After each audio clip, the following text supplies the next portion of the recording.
Hello all my dear students, welcome back again to my YouTube channel Study at Home with Sandeep Tripathi। Students, आज की video में आप लोग को मालूम होगा कि मैं कंटिन्यू करने जा रहा हूं द नेकलेस चैप्टर को, क्योंकि अपनी प्रीवियस वीडियो में approx 50% of this story already I have finish.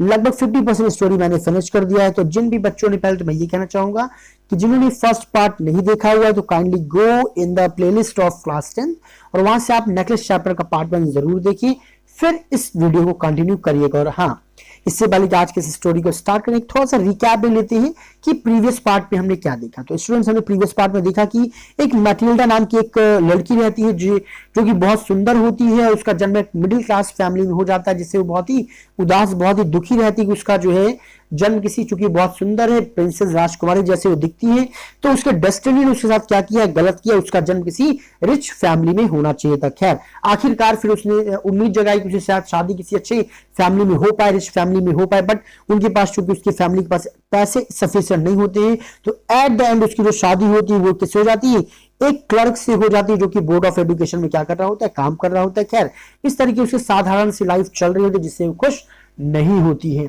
खैर, एक दिन उसका जो हस्बैंड होता है, अपने ऑफिस से उसे किसी ग्रैंड पार्टी का इनविटेशन मिलता है। वो बहुत खुश होता है कि उसकी वाइफ इस ग्रैंड इनविटेशन को देख करके बहुत खुश होगी, क्योंकि वो ऐसी पार्टीज उसको पसंद है, ऐसा पति को लगता था।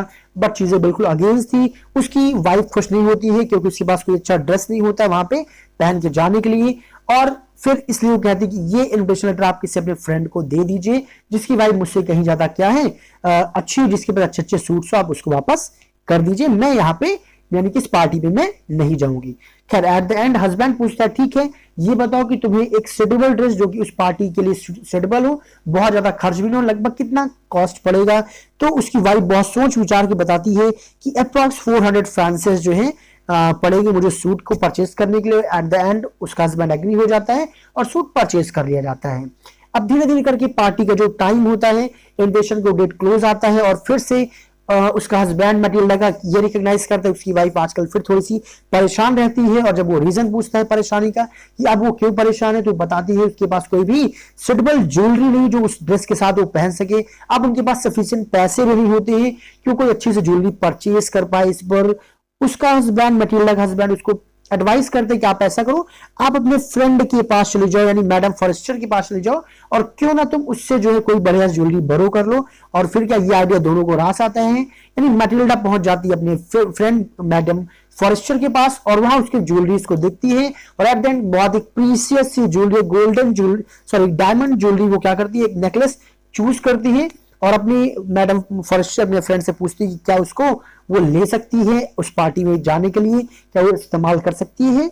और मैडम फॉरेस्टर ने बिना किसी हेजिटेशन के बोल दिया, हाँ डेफिनेटली वो उसको यूज कर सकती है। तो स्टोरी हम लोगों ने यहां तक कंटिन्यू कर लिया था स्टूडेंट्स। चलिए अब आइए देखते हैं कि आगे कहानी में क्या है, कि वो नेकलेस के साथ क्या होता है। मैंने आपको बताया था वो नेकलेस एक्चुअली गुम हो जाता है। तो स्टोरी में आगे क्या घटना घटेगी, आइए हम लोग स्टार्ट करते हैं। So students, now we are on the next page and let's start the story.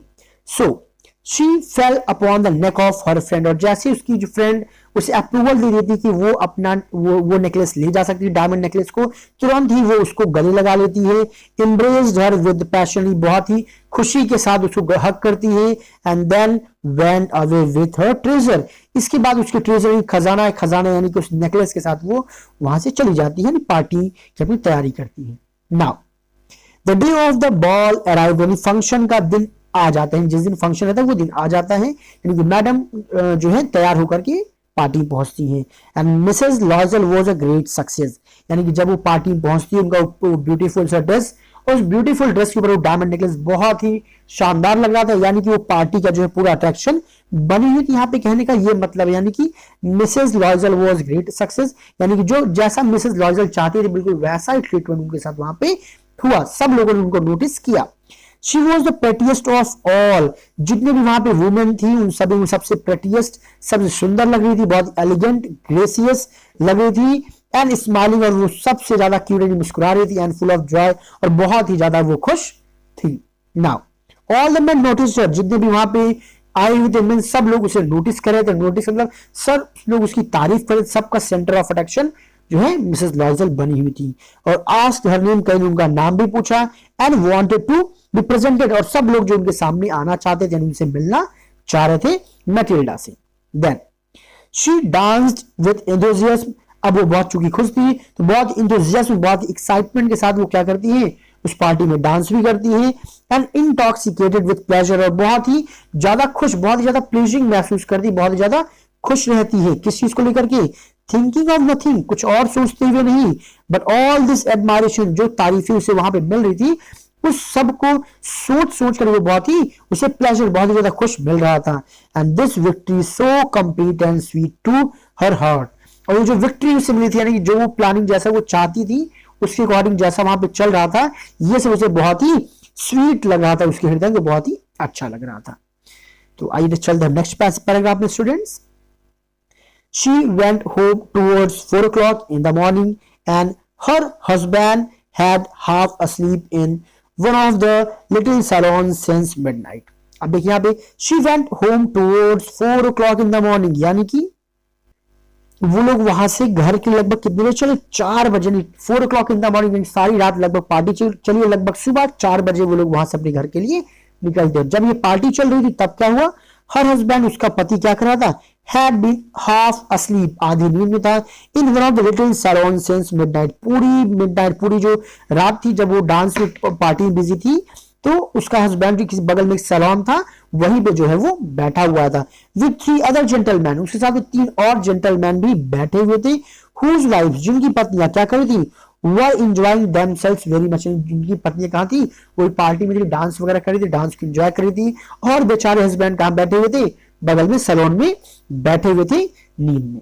Now he threw around her shoulders the modest wrap they carried, whose poverty clashed with the elegance of the ball costumes. It means that she threw around her shoulder the modest wrap they had carried, whose poverty clashed with elegance of the ball costume। यहाँ पे समझने की कोशिश करिएगा कि actually ही threw around, वो जो husband था वो अपने साथ कुछ दुपट्टा लाया था ढकने के लिए, ठीक है। सो ही थ्री अराउंड द शोल्डर, वो उसके कंधे पे क्या करता है, उसे लगा देता है, द मोडेस्ट रैप ढक देता है। दे हैड कैरीड, जो कि उसे ले आए थे, हुज पॉवर्टी क्लास्ड एलिगेंस, यानी कि जो दुपट्टा था, जो क्लोथ वो लेकर के आए थे उसको शोल्डर को ढकने के लिए, यानी कि शायद इस खतरे की वजह से जब हम ट्रेवल करेंगे तो जो ज्वेलरी वो पहनी उसको कवर करने के लिए शायद वो ले आए थे, जिससे कोई गलत निगाह से उसको ना देखे, चोरी करने की शायद कोशिश ना करे, इस मकसद से शायद वो ले आए थे। तो वही देखिए यहाँ पे क्या किया जा रहा है कि he threw around the her shoulders the modest wrap, यानी कि उसके शोल्डर, उसके कंधों क्या करता है, कोई एक जो कपड़ा होता है, दुपट्टा होता है, उससे वो साथ जो लाया था उससे क्या करता है, उसको ढक देता है। लेकिन फिर हुआ क्या कि जिनकी जो क्वालिटी थी, जो दुपट्टा, जो कपड़ा था, whose poverty clashed with elegance of the ball costume, यानी देखिए बॉल कॉस्ट्यूम किसे बोला जाता है, बॉल कॉस्ट्यूम जो उसने एक सूट पहना हुआ था जो कि पार्टी के हिसाब से बिल्कुल फिट था, उसके हिसाब से वो जो कपड़ा उन्होंने डाला हुआ था बहुत ही चीप लग रहा था, बहुत ही पॉवर्टी यानी कि चीप समझ गए होंगे आप कि बहुत ही सस्ता लग रहा था किसके आगे, जब उन्होंने उस दुपट्टे को उसके ऊपर, अपनी पत्नी के ऊपर जो है हस्बैंड ने डाला।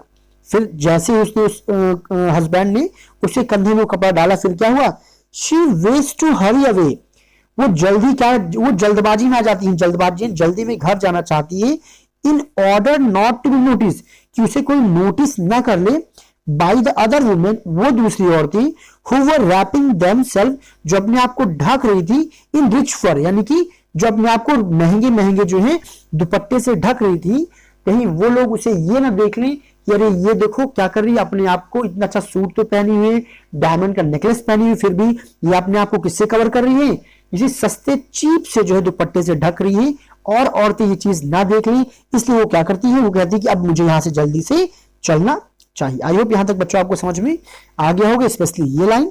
आगे, and Loisel detained her, wait and said I am going to call a cab.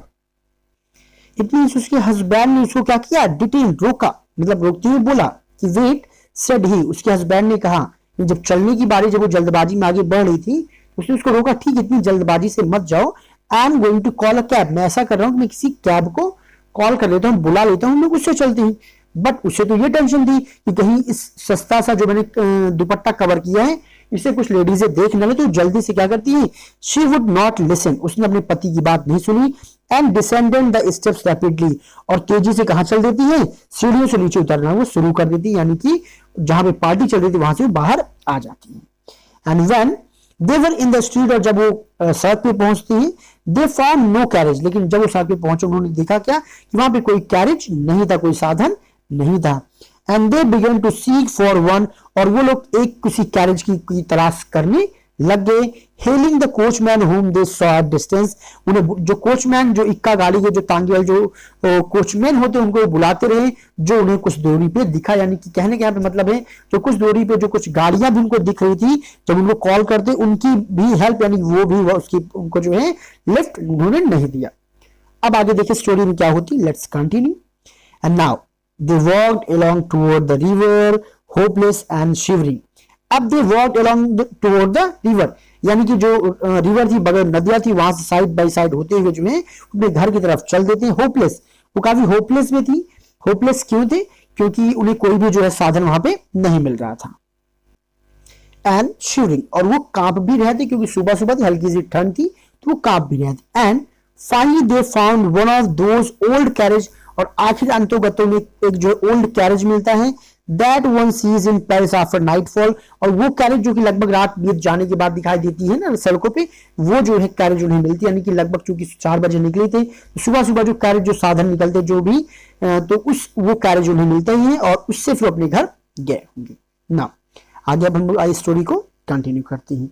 And then it took them as far as their door, and they went wearily up to their apartment, and it took them as far as the door, यानी कि वो जो गाड़ी थी उन्हें कहाँ ले जाती है, उनके दरवाजे तक ले जाती है, यानी कि उनके घर तक ले जाती है। and then they went wearily, यानी कि थके हुए क्या करते हैं, up their apartment, इससे थके मांदे वो कहाँ पहुंचते हैं, अपने अपार्टमेंट, अपने घर पे पहुंचते हैं। now it was all over for her, और जो पत्नी यानी मैटिल्डा का जो चीजें जो उसकी प्लानिंग थी, उसका जो उतावलापन था, सब कुछ क्या हो चुका था, खत्म हो चुका था। जितनी भी एक्साइटमेंट पार्टी को लेकर की थी, जितनी प्लानिंग थी, सब कुछ फिनिश हो चुका होता है। And now on his part he remembered that he would have to be at the office by 10 o'clock, और फिर तभी पति को याद आता है कि उसे 10 बजे तक कहां पहुंचना है, ऑफिस में पहुंचना, यानी कि चूंकि सुबह हो चुकी थी, ज्यादा समय भी आराम करने का नहीं था, और 10 o'clock को अपने ऑफिस भी पहुंचना था। And she remove the wraps from her shoulders before the glass, अब वो शीशे के सामने खड़ी हो जाती है, और जो रैप जो कपड़ा जो ले जाती है, जिससे वो खुद को ढकी हुई होती है, उसको वो क्या करती है, शीशे के सामने खड़े होकर उसे हटाती है। For a final view of her self in her glory, यानी कि उसकी अपनी ग्लोरी की जो थी, जो चमक थी, जो वो ब्यूटी थी, उसको एक बार आखिर में वो फिर एक बार देखना चाह रही थी। And suddenly she uttered a cry, और जैसे उस शीशे के पास खुद की ब्यूटी को देख रही होती है, अचानक वो तेजी से जो है चिल्लाती है। हर नेकलेस वॉज नॉट अराउंड हर नेक, उसका जो नेकलेस था उसके गले पे नहीं था। सो स्टूडेंट्स देखिए, बहुत ही एक सरप्राइजिंग टर्न यहाँ पे कि आखिरकार वो नेकलेस गया कहाँ, और अब वो क्या करेंगे, चूंकि नेकलेस वो डायमंड नेकलेस था, बहुत ही प्रीसियस नेकलेस था, वो कहाँ गुम हो गया। अब आगे स्टोरी में क्या होगा। So students here you may be observing 2 questions, what do Mr. and Mrs. Loisel do next, and how do they replace the necklace। यहाँ पे ये 2 क्वेश्चंस है, you are suppose to attempt these 2 questions, आपको ये दोनों questions को solve करने होंगे। Now let's continue. Now Loisel already half undressed and ask what's the matter. Loisel जो कि लगभग हाफ अनड्रेस्ड हो चुका था, लगभग अपने कपड़े चूंकि उतार रहा था, चेंज कर रहा था, तो पूछता है क्या हुआ, what is the matter. She turn toward him excitedly, वो बहुत एक्साइटेड होकर यानी कि हरीडली जल्दी से उसकी तरफ मुड़ती है और कहती I have no longer have Mrs Forestier necklace की, मेरे पास जो है मिसेस फॉरेस्टियर का नेकलेस नहीं है, यानी कि I have misplaced it somewhere, मैंने लगता है इसे कहीं गुम करा दिया, मैंने इसे कहीं गिरा दिया है। एंड ही अरोज इन डिस्मे, और वो बहुत ही क्या होता है, सरप्राइज हो जाता है, वो चौंक जाता है और क्या क्या कहता है, व्हाट, अरे क्या, हाउ इज दैट, ये कैसे हो सकता है, इट इज नॉट पॉसिबल, ये पॉसिबल नहीं है। And they looked into the folds of the dress, फिर क्या वो दोनों जो है उसकी तलाश में लग जाते हैं, जितने भी कपड़े के फोल्ड्स थे उन्होंने उसमें उसको नेकलेस को सर्च किया। In the folds of the cloak, cloak के जो है जो फोल्ड्स थे उस पर जो है उन्होंने क्या किया, सर्च किया, इन द पॉकेट्स एवरीवेयर, हर जगह उन्होंने नेकलेस को सर्च किया, but they could not find it, लेकिन उन्हें वो नेकलेस नहीं मिला। एंड ही आस्क्ड, पूछता है, you sure you still had it when we left the minister's house.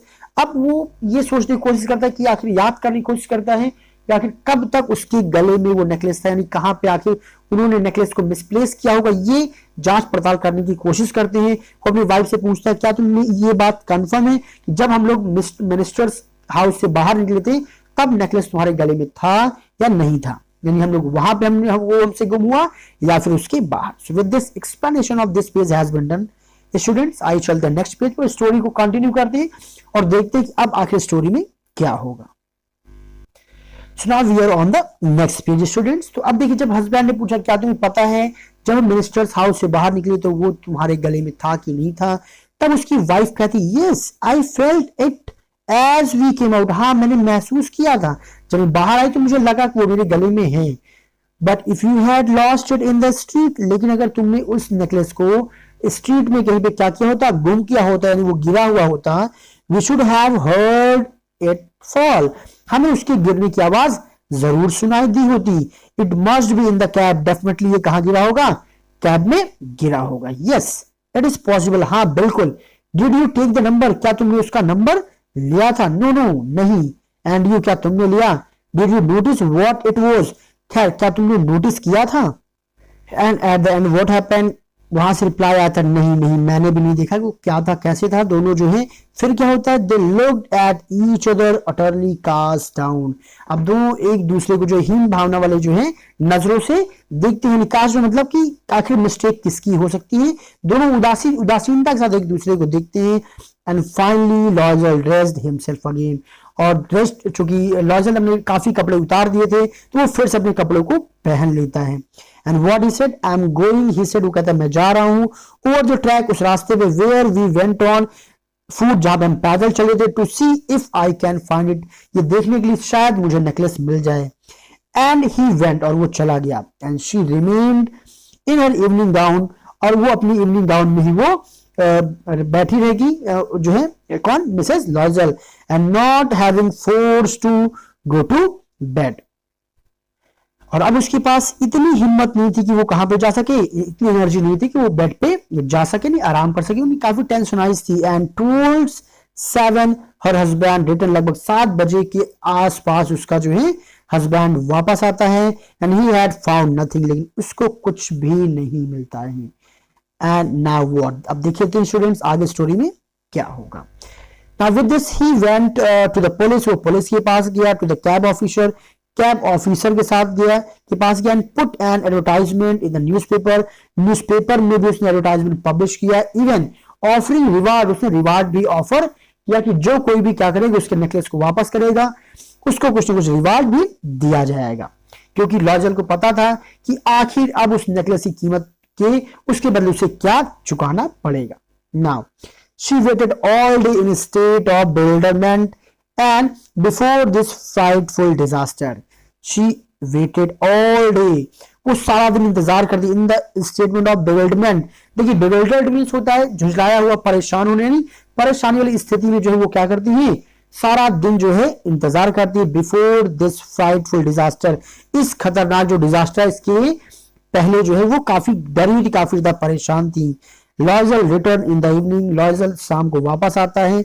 His face पेल, उसका जो फेस था बिल्कुल येलोइश हो चुका था, यानी कि वो भी बहुत ज्यादा परेशान था। ही हैड डिस्कवर्ड नथिंग, क्योंकि उसे कुछ भी नहीं मिला था। उसने प्रयास तो बहुत किया बट उस रिजल्ट में कुछ भी नहीं मिला। ही सेड, वो कहता है, write to your friend that you have broken the clasp of the necklace and you that you will have it repaired. अब उसने अपनी जो है वाइफ को कहा कि अपनी फ्रेंड को तुम जो है क्या करो, एक लेटर लिखो, उसे बताओ कि तुमने जो इसका नेकलेस का क्लैस्प यानी हुक जो है तुमसे जो है टूट गया है और तुमने फिलहाल क्या दिया हुआ है, उसे रिपेयर करने के लिए दिया हुआ है। यानी कि एटलीस्ट बस वो थोड़ा सा टाइम चाहता था जिससे वो कुछ प्लान कर सके और कुछ जो है आगे सोच सके। आगे देखते हैं क्या होता है students. So that will give us time, उसने कहा इससे हमें थोड़ा सा समय मिल जाएगा। And she wrote as he dictated, और उसकी पत्नी ने यानी कि मिसेस लॉजल ने वैसा ही किया जैसा कि उसके हस्बैंड ने उसको डिक्टेट किया, जैसा बताया था। And at the end of week, जैसे सप्ताह खत्म होता है, they had lost all hope, उन्होंने सारी उम्मीद छोड़ दी, यानी कि उन्हें कोई भी रास्ता नहीं मिल रहा था। And लॉयजल, older by 5 years, declare we must replace this jewel. And लॉयजल जो है older by 5 years, यहाँ पे इस लाइन को स्टूडेंट बहुत ही अच्छे समझिएगा, यहाँ पे कहने का मतलब क्या है। देखिए जो लॉयजल थी, मिसेस लॉयजल, ओल्डर बाई 5 years, वो जो 5 साल बूढ़े हो गए। यहाँ पे कहने का मतलब क्या है, कहने का मतलब ये है कि पिछले एक हफ्ते में लोग इतना ज्यादा परेशान थे कि उसकी बॉडी में क्या बहुत ज्यादा इतने ज्यादा चेंजेस आ गए कि वो कुछ ही दिनों में, एक ही हफ्ते में ऐसा लग रहा था कि लगभग 5 साल उसकी उम्र क्या हो गई, ढल गई है। यानी उसके फेस का जो है ब्यूटी फिलहाल ऐसी हो गई थी, ज्यादा वो टेंशन में थी। और वो कहती है कि खैर हमें किसी भी तरीके क्या करना पड़ेगा, उसकी ज्वेलरी को रिप्लेस करना पड़ेगा। फिर क्या हुआ, वही in the shop of palace royal, यानी पैलेस रॉयल जो है वहां पर का जो शॉप था, वो वहां पे जाते हैं।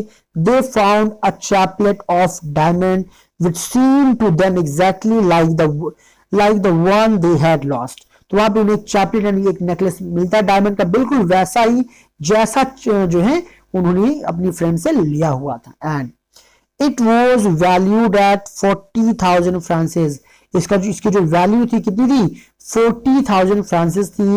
And they could get it for 36,000। खैर अभी कुछ ऑफर की वजह से उन्हें केवल कितने मिल रहा था, 36,000 में मिल रहा था। लॉयजल possessed 18,000 फ्रांसेस, लॉयजल की जो बची हुई कमाई थी अब तक की वो कितनी थी, लगभग 18,000 थी। which his father had left him, जो कि उसके पिता जो उसके लिए क्या कर गए थे, छोड़ के गए थे। And he borrowed the rest, और जो बचा हुआ पैसा था उसने उधार लिया।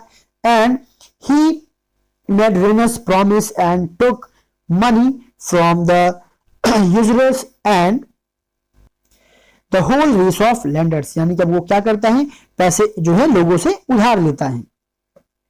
यानी कि यहाँ पे कहने का मतलब कि he made all Renus promises, यानी कि उसने क्या खुद को बर्बाद करने लिए कई सारे promises किए, यानी कि सिंपली जो भी एक्शन जो उधार ले रहा था वो कहीं न कहीं उसको बर्बाद ही कर रहे थे।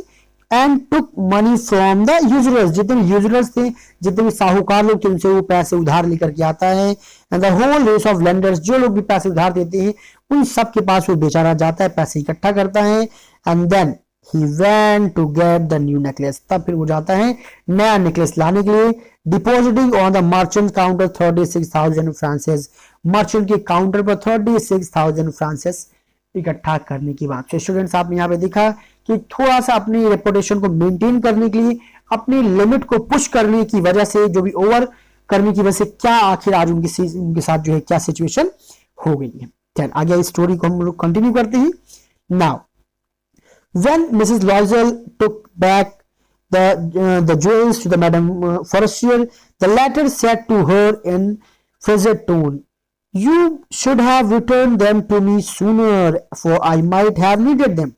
यानी कि जब उसे वो रिटर्न करने, when Mrs लॉयजल took back the jewels, जब ज्वेल्स को लेकर के मैडम फॉरेस्टर के पास जाती है। द लैटर वन, यानी कि बाद वाली, यानी कि मिसेस जो है फॉरेस्टर उससे कहती है कि तुमको जो है मेरे नेकलेस को और पहले वापस कर देना चाहिए था, क्योंकि मुझे क्या थी, उनकी आवश्यकता थी। So with this explanation of this page also has been finished, students. Now let's move to the next page. So now we are on the next page and let's continue the story. में एक बहुत ही interesting इसमें point और बचा हुआ है student, जो कि हमें स्टोरी के एंड पे पता चलेगा। So keep watching the video. And I wish आप लोगों को समझ में जरूर आ रहा होगा, बट कहीं पे अगर आपको कंफ्यूजन आता है, कुछ चीज समझ में नहीं आती, तो अपना फीडबैक, रिव्यू, कंफ्यूजन आप कमेंट बॉक्स में जरूर शेयर करिएगा।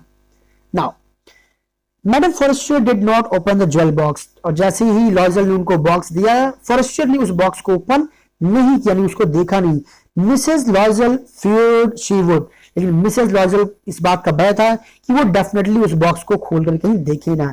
And what would she think, वो क्या सोचेंगी, if she would perceive the substitution, और जो बदलाव किया गया था, यानी कि अगर वो परसीव होगी, पहचान गई कि उसको उनका नेकलेस क्या कर दिया गया, बदल दिया गया है, What should she say, वो क्या कहेंगी।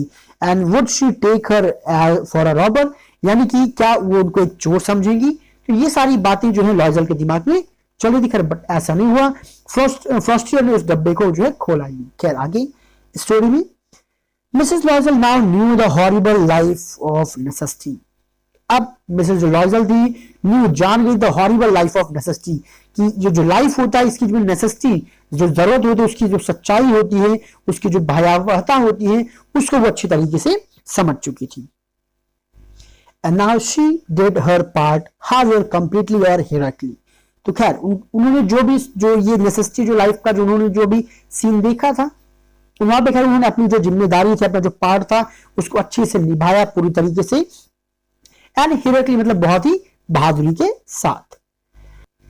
यानी कि यहाँ पे बेटा कहने का मतलब ये है कि जो खैर उन्होंने एक मिस्टेक किया, गलती किया, उसके बाद ये जरूरी था कि जो उन्होंने गलती किया वो चाहे उसे सुधारा जाए। यानी कि उन्होंने आखिरकार अपने फ्रेंड की ज्वेलरी को जो है क्या किया, वापस किया। तो इसलिए यहाँ पे ये वर्ड यूज किया, हर पार्ट कंप्लीटली एंड हेरोइकली, यानी उन्होंने अपना खैर टास्क जो भी था, जैसे भी हुआ हो, जो भी उन्होंने चीज सीखा, बट उन्होंने अपने काम को हेरोइकली किया, यानी कि अपने फ्रेंड के नेकलेस को वापस किया। बट आगे क्या था, इट वॉज नेसेसरी टू पे दिस फ्राइटफुल डेप्ट, क्योंकि इस बहुत ही भयावह जो डेप्ट को जो है फिनिश करना बहुत जरूरी था, उसको पे करना बहुत जरूरी था। एंड शी वुड पे इट, और उन्हें ये उस चीज को पे, यानी जो भी कर्ज उन्होंने लिया था वो उसे क्या करेंगे, वो पे भी करेंगे, क्योंकि उस चीज अपने दोस्त के नेकलेस को वापस करने के लिए बहुत सारा जो है उन्होंने कर्ज ले लिया था, और उन्होंने प्लान किया नहीं डेफिनेटली इस कर्ज को हम लोग खत्म जरूर करेंगे।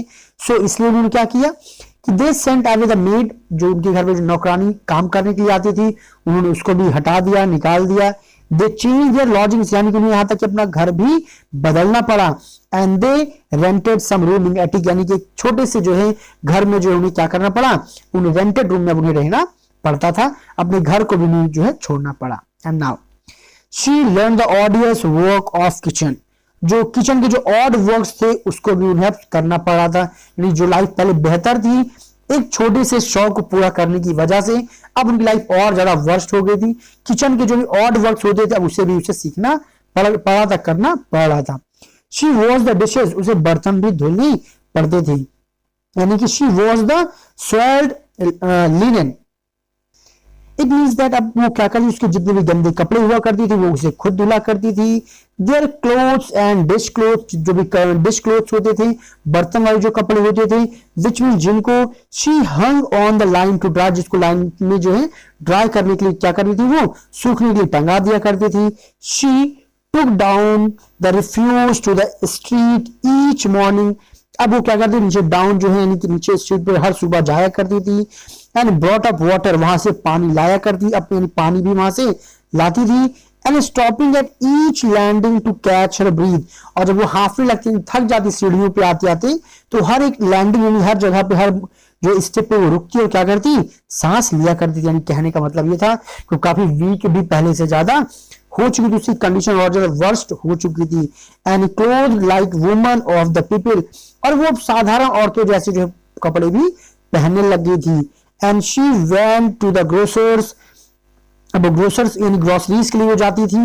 द बुचर्स, बुचर्स के पास जाती थी, यानी कि फिश या मांस वगैरह लाने के लिए। एंड द फ्रूटर्स, फल वालों के पास भी अब खुद ही जाती थी। With her basket on her arm, अपने ही बास्केट को अपने आर्म पे लेकर के वो जाती थी शॉपिंग के लिए। Haggling to the last sou of her miserable money, यानी कि वो क्या करती, अब एक एक रुपए बेटा जो है बचाने की कोशिश करने लगी थी। आप खुद सोचिए, एक छोटी सी मिस्टेक ने, एक छोटी सी चाहत ने उसकी लाइफ को कहां से कहां ला करके खड़ा कर दिया। उसकी लाइफ कितनी ज्यादा वर्स्ट हो गई पहले के कंपैरिजन में। And the husband work evening, husband जब शाम तक काम करता था। Putting the books of some merchants in order, it means that अब जो वो हस्बैंड उसका था वो तो मतलब इवनिंग तक पहले क्या करता, यानी कि और जो पार्ट टाइम जॉब है, पार्ट टाइम जॉब उसने करना स्टार्ट कर दिया। इसके बाद वो क्या करता, just second I have missed a line again.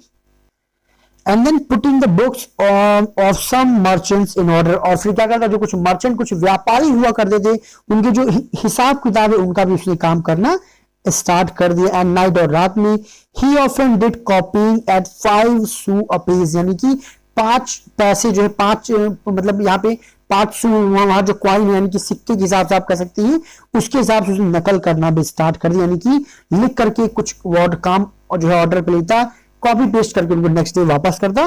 तो इस तरह यानी काफी हार्ड वर्क उसे करना पड़ता था अपने जो है उस एक एक पैसे को इकट्ठा करने के लिए। And he and this life lasted for 10 years, और उनका जो ये लाइफ स्टाइल था लगभग कितने साल तक चला, 10 साल तक चला। And in the end of 10 year they had restored all, यानी कि लगभग 10 साल पहले, यानी जितनी भी उन्होंने जो उधार कर्ज वगैरह लिया हुआ था लगभग 10 साल उनको लग गए उसको फिनिश करने में, जो भी उन्होंने डेट लिया हुआ था। सो नाउ लेट्स कंटिन्यू, अभी देखते हैं स्टोरी में आगे क्या होता है। सो मिसेस लॉरेल सीम्ड ओल्ड नाउ, वो मिसेस लॉरेल जिनको अपनी खूबसूरती में बहुत ज्यादा घमंड हुआ करता था, लाइफ उन्हें ऐसे फेज में ले गया कि वही मिसेस लॉरेल अब कैसे दिखने लगी, काफी बूढ़ी, काफी बुजुर्ग दिखने लग गई थी। She became a strong and hard woman, अब वो काफी स्ट्रॉन्ग, एक मजबूत एंड हार्ड वुमन की हार्ड वर्क करने वाली वुमन बन चुकी थी। And the crude woman of the poor house hold, और अब वो किसी गरीब घर की साधारण सी वुमन जो है बन चुकी थी, उनकी कंडीशन बहुत ज्यादा बुरी हो चुकी थी। हर हेयर्स बैडली ड्रेस्ड, उनके जो हेयर थे वो बहुत ही बुरी तरीके से दिख रहे थे, यानी कि वो उनकी कंडीशन भी ठीक नहीं थी। एंड हर स्कर्ट्स एवरेज, उनकी जो स्कर्ट्स होती थी उस पर कई सारी एवरेज झुर्रियां पड़ चुकी थी, सिकुड़न आ चुकी थी, यानी वो भी ठीक ढंग की नहीं थी, काफी पुरानी हो चुकी थी, कभी उसमें प्रेस वगैरह करने के लिए उनके पास पैसे नहीं होते थे। एंड हर हैंड्स रेड, उसके हाथ रेड हो चुके थे, यानी काम करने की वजह से वो रेड से दिखाई देने लग गए थे। And she spokes in loud tone, वो काफी तेज टोन में बोलने लग गई थी। And wash the floor with large pails of waters, यानी कि वो क्या करती, पानी की बड़ी बड़ी बाल्टियों से वो फर्श को साफ करती थी। कहने का मीन्स वो है कि वो जो है सारा वर्क अब खुद ही करती थी, सब चीज की हैबिचुअल हो चुकी थी। But sometimes when her husband was at the office, she would seat herself before the window and think of that evening party former times. लेकिन कभी कभी जब उसका पति क्या होता, ऑफिस में होता था, she would sit before the window, वो खिड़की के सामने बैठती, and think of that evening, उस शाम के बारे में सोचती, और former times, उन बीते हुए दिनों के बारे में सोचा करती थी। डेफिनेटली वो सोचा करती थी कि वो दिन कितने अच्छे रहे थे जो, और एक गलती की वजह से आज वो कहां से कहां पे आ गए हैं। दैट बॉल, उस पार्टी के बारे में, वेयर शी वॉज ब्यूटीफुल, जहां पे बहुत सुंदर थी, एंड सो फ्लैटर्ड, जहां पे सब लोग जो है उसकी ओर क्या थे, खींचे हुए चले आ रहे थे, उस शाम के बारे में वो सोचती है। And now how would it have been if she had not lost the necklace, वो सोचती क्या हुआ होता अगर उसने वो नेकलेस ना गुम किया होता, वो गुम ना हुआ होता, यूं कही कि उसे ना ही लिया होता तो आज शायद दिन कुछ और होता। हु नोस, कौन जानता है। How similar life is, life कितनी सिंगल, यानी कितनी इसकी सिंगल थीम है, एक ही धारा पे चलती है, ये कभी दूसरा चांस नहीं देती है। And how full of change, कितने ज्यादा परिवर्तनों से भरी हुई है। And how small things will रूइन और सेव वन, किस तरीके से एक छोटी सी चीज किसी को तो बर्बाद कर सकती है या फिर बचा सकती है। सो स्टूडेंट्स, आप भी लाइफ में कभी भी कोई भी डिसीजन लीजिए, कोई भी वर्क करिए तो बहुत ही ज्यादा सोच समझ कर करिए, क्योंकि आपको एक छोटा सा फैसला आपके सिस्टम को, आपके स्टेट को बिल्कुल बदल सकता है। नाउ आगे क्या हुआ। One Sunday as she was taking a walk in the Champs Elysees to ride herself to the cares of the week, it means that एक संडे जब वो क्या कर, she was taking a walk, यानी वो टहल रही थी, कहां पे, यानी यहाँ पे एक चैम्प्स एलसी में टहल रही थी, to rid herself the cares of the weeks, यानी कि जो सप्ताह तक भर की जो थकान है, बोरिंगनेस है, उसको खत्म करने के लिए जब वो पार्क में टहल रही थी, she suddenly perceived a woman, तभी उसकी नजर किसके ऊपर पड़ी, एक वुमन के ऊपर पड़ी, वॉकिंग विद अ चाइल्ड, जो एक बच्चे के साथ वहां पे टहल रही थी। इट वॉज मैडम फॉरेस्टियर, ये कोई और नहीं थी, वो मिसेस फॉरेस्टियर थी, still young and still pretty, जो कि अभी भी काफी यंग और काफी सुंदर दिखाई दे रही थी, एंड स्टिल अट्रैक्टिव, और काफी अट्रैक्टिव भी दिखाई दे रही थी। क्यों अट्रैक्टिव दे रही थी, क्योंकि उनकी लाइफ में किसी प्रकार की टेंशन नहीं थी। एंड सर्टेनली आगे देखिए क्या होता है, मिसेस लॉजल वॉज अफेक्टेड, उसको देखकर मिसेस लॉजल काफी प्रभावित हो जाती है। And should she speak to her, वो खुद से पूछती कि क्या उन्हें उससे बात करना चाहिए, फिर उससे आंसर मिलता है यस सर्टेनली, बिल्कुल बात करना चाहिए। And now that she had paid, अब तो उन्होंने कर्ज भी चुका दिया है, she would tell her all, अब जो है लॉजल के दिमाग में आता है कि आज वो सारी सच्चाई, सारी कहानी जो है फॉरेस्टियर को जरूर बताएंगे, व्हाई नॉट, और क्यों नहीं बताना चाहिए, ये बात जो है लॉजल के दिमाग में आता है। शी अप्रोच्ड हर, वो जो है उसके पास पहुंचती है, गुड मॉर्निंग जेनी, और क्या विश करती, good morning. Her friend did not recognise her, यानी कि वो इतना ज्यादा 10 सालों में बदल गई थी कि फ्रॉस्टियर ने उसको पहचाना भी नहीं, एंड वॉज एस्टोनिश्ड, और काफी सरप्राइज हो गई, to be familiar addressed by this common personage, क्योंकि कोई कॉमन व्यक्ति ने जो है एक फेमिलियर ढंग से उसे क्या किया, एड्रेस किया, उसे बोला। एंड शी स्टमर्ड, वो हकलाती हुई बोलती, but madam I don't know, लेकिन मैडम मैं तो आपको नहीं जानती हूँ, यू मस्ट बी मिस्टेकन, शायद आपसे कोई गलती हो गई है। No I am Matilda Loisel, वो बताती, नहीं नहीं कोई गलती नहीं हुई है, मैं कौन हूं, मैं मटिल्डा लॉयजल हूं। हर friend uttered a cry of astonishment, और जैसे फ्रॉस्टर को पता चलता है, एक सरप्राइज होकर के वो जो है बोल पड़ती, ओ माय पुअर मटिल्डा, अरे मेरी प्यारी बेचारी मटिल्डा। तो डेफिनेटली वो शॉक्ड हो जाती है। आइए स्टूडेंट्स अब चलते हैं नेक्स्ट पेज पे, and we will finish this story with the next 2 or 3 minutes. So students, now we are on the last page of this story and now let's finish it. And yes, वो कहती हाँ बिल्कुल, I have had some hard days since I saw you. जब मैंने तुमको last time देखा था तब से मेरे कुछ कैसे दिन रहे हैं, काफी बुरे दिन रहे हैं। Some miserable ones, बहुत ही दयनीय दिन रहे हैं, बहुत ही वर्स्ट टाइम्स हम लोग गुजरे हैं, and all because of you, और सारा ब्लेम वो किसके ऊपर जो है डाल देती है, अपने फ्रेंड फॉरेस्टर के ऊपर, सब कुछ केवल किसकी वजह से हुआ, तुम्हारी वजह से हुआ, because of me, how is that. तब डेफिनेटली फॉरेस्टर काफी सरप्राइज हो जाती है, कहती मेरी वजह से तुम्हारा बुरा वक्त, हाउ इज दैट, आखिर ये कैसे कैसे हो सकता है। अब वो याद दिलाती, यू रिकॉल, क्या तुम्हें याद है, द डायमंड नेकलेस, वो diamond necklace that you loan me, जो तुमने मुझे उधार दिया था, to wear the minister's ball, minister की जो पार्टी में पहनने के लिए तुमने मुझे नेकलेस क्या दिया था, उधार दिया था। अब वो कहती यस वेरी वेल, हाँ हाँ बिल्कुल अच्छी तरीके से मुझे याद है। वो कहती वेल आई लॉस्ट इट, क्या तुम्हें पता है मुझसे वो नेकलेस गुम हो गया था। तो अब फॉस्टर कहते हाउ इज दैट, ये कैसे हो सकता है, since you return it to me, तुमने तो मुझे नेकलेस वापस कर दिया था।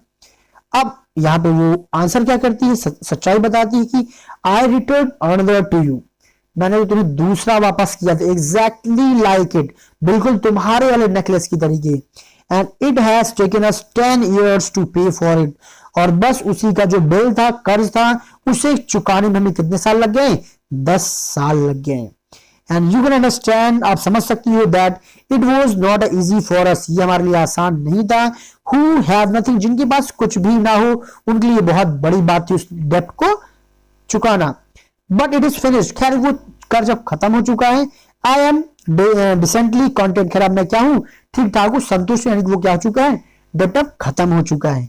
मैडम फॉरेस्टर स्टॉप शॉर्ट, अब कुछ देर के लिए मैडम जो फॉरेस्टर जो है कुछ क्षण के लिए रुक जाती है, एंड शी सेड, वो कहती है you say that you bought a diamond necklace to replace mine, वो फिर से कंफर्म करती है कि तुम ये कह रही हो कि तुमने क्या किया था, एक डायमंड का नेकलेस खरीदा था मेरे नेकलेस से रिप्लेस करने के लिए।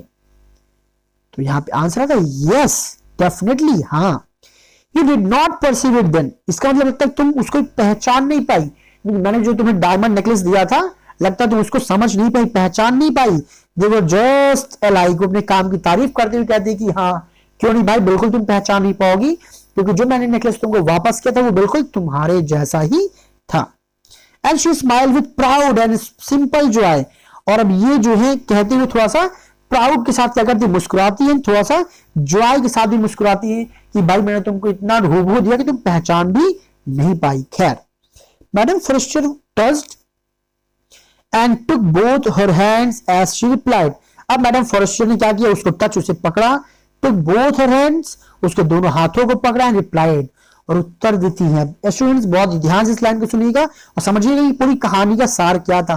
कहती ओ माय पुअर मैटिल्डा, अरे मेरी प्यारी बिचारी जो है मैटिल्डा, माइन वर फॉल्स, यानी कि मेरा जो नेकलेस था वो फॉल्स था, यानी कि मेरा जो नेकलेस था that was not a real diamond, वो रियल डायमंड का नहीं था। तुमने उसे क्या समझ लिया था, वो रियल डायमंड का है। They were not worth of 500 francs, अरे उनकी कीमत तो 500 फ्रांसिस से ज्यादा भी नहीं थी। So students, I wish आप लोग को इसका मतलब समझ में आ गया होगा कि एक्चुअली उन्होंने जो कर चुकाया वो ओरिजिनल का चुकाया। 10 साल जो है इस बात में जो हमें लगा दी कि उन्होंने एक रियल डायमंड जो है गुम करवा दिया, बट वो जो नेकलेस था वो एक्चुअल में रियल डायमंड का नहीं था, वो एक पायरेटेड था, वो लोकल था, वो ओरिजिनल नहीं था। So with this student story has been finished. I hope बच्चा पार्टी आप लोगों को समझ में आया होगा। मैंने कोशिश किया, चूंकि स्टोरी लंबी थी, ज्यादा टाइम भी ना लगे, थोड़ा सा स्पीड में मैंने कोशिश किया कि स्टोरी को कवर करूं, बिकॉज इससे रेफरेंस कॉन्टेक्स्ट वाले क्वेश्चन तो आपको बहुत ही कम देखने को मिलते हैं। सो आई विश आप लोगों को स्टोरी समझ में आ गया होगा, बट फिर भी अगर कहीं पे समझ में नहीं आया, कुछ आप मुझसे पूछना चाह रहे हो, you may share your problems, doubt, confusions in comment section. Definitely I will give you solution of all those questions in my upcoming videos.